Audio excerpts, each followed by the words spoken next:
House of the Dragons Episode 2, The Rogue Prince, has finally landed. It's time to talk this. I am so excited.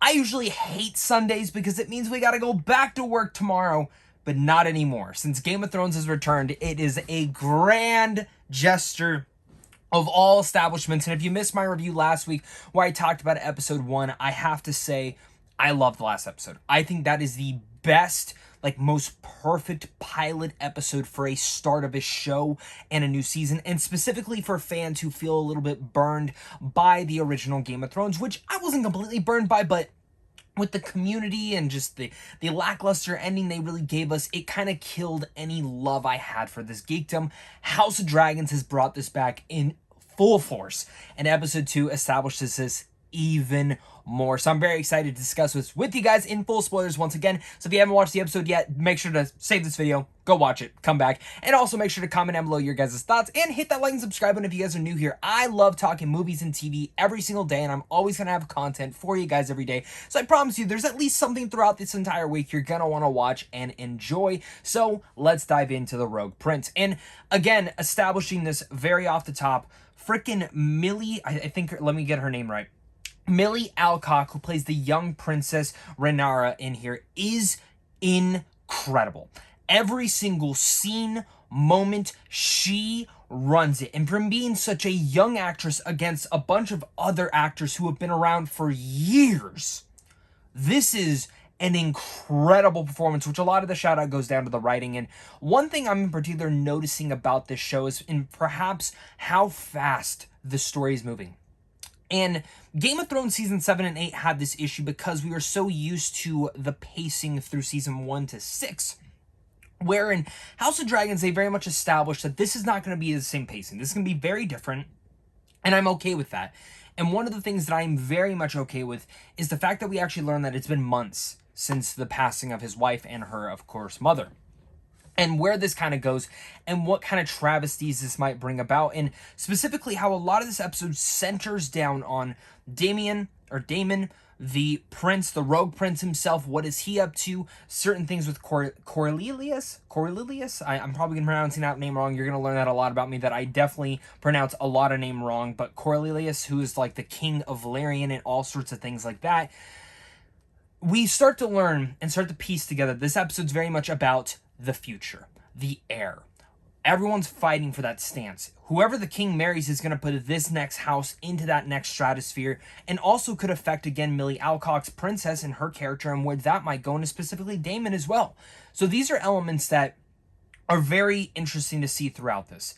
And I love how this episode just moves forward, giving brilliant performances from every single person. And even the opening, which I didn't even get to talk about, the intro for this, just bringing back, using the Game of Thrones score and bringing back that amazing intro. It's something that you just can't skip.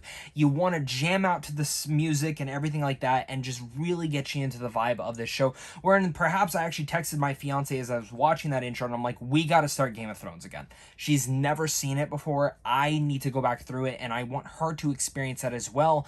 And I think that is just something that goes to show how popular and important that musical score was for the entire establishment of Game of Thrones. So shout out to that.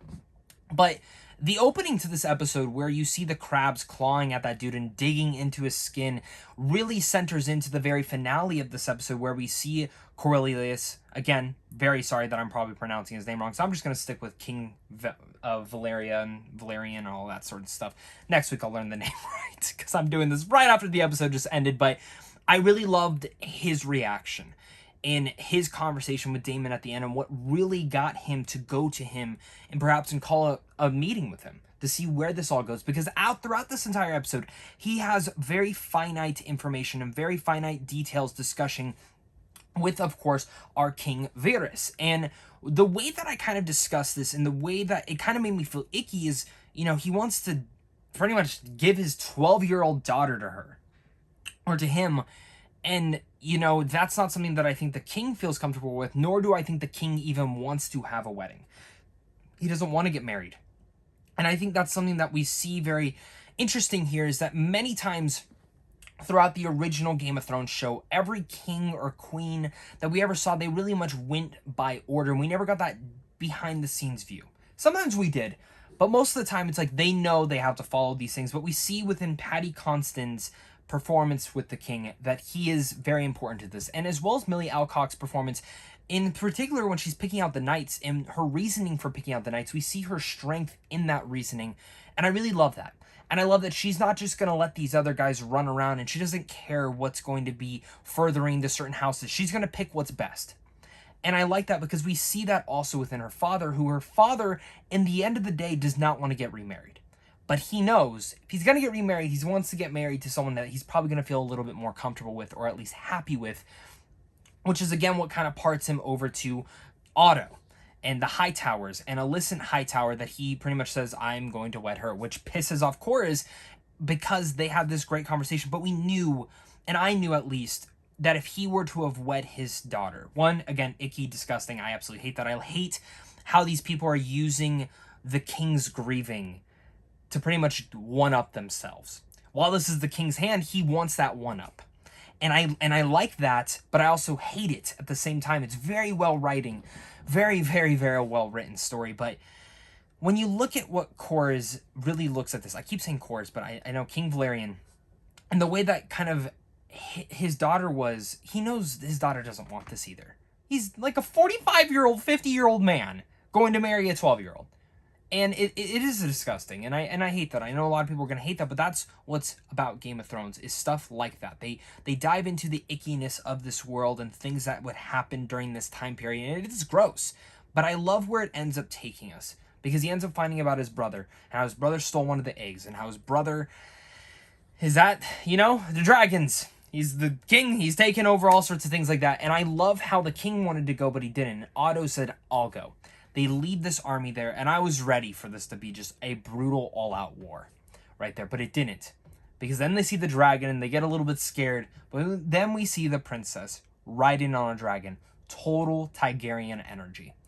And right then and there, I just went, Millie Alcock, you're a fucking genius, and you are brilliant. The way that she just posed herself and then went up with one-on-one with Matt Smith's Damien, and that dialogue was phenomenal.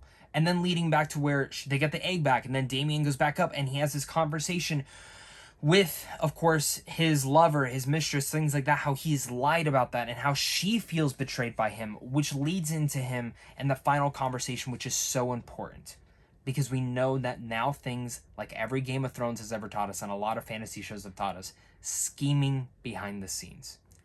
He's telling him what he needs to be done and how he can assist him and how this could benefit them both naturally.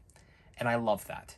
I love it because it leaves this unnecessary dire that I can't wait to see in episode 3. And I know a lot of people who have actually already seen the next few episodes and have said that episode 3 might be some of the best stuff that we've ever seen from Game of Thrones. We'll have to see the episode to really see if that's true or not, but I'm loving House of Dragons. I love the performances in here. I love the look of this show. I think it is absolutely stellar, and I am so impressed with this. And I can't wait to see your guys' thoughts down below. So leave down below what your guys' theories, your thoughts are, all sorts of things like that. Look out for my Lord of the Rings social media reaction over on the channel tomorrow morning. If you're wanting to get my thoughts, I will have my full review of the first 2 episodes later this week as well. So look forward to that. I got to check it out early. But of course, guys, until next time, stay classy.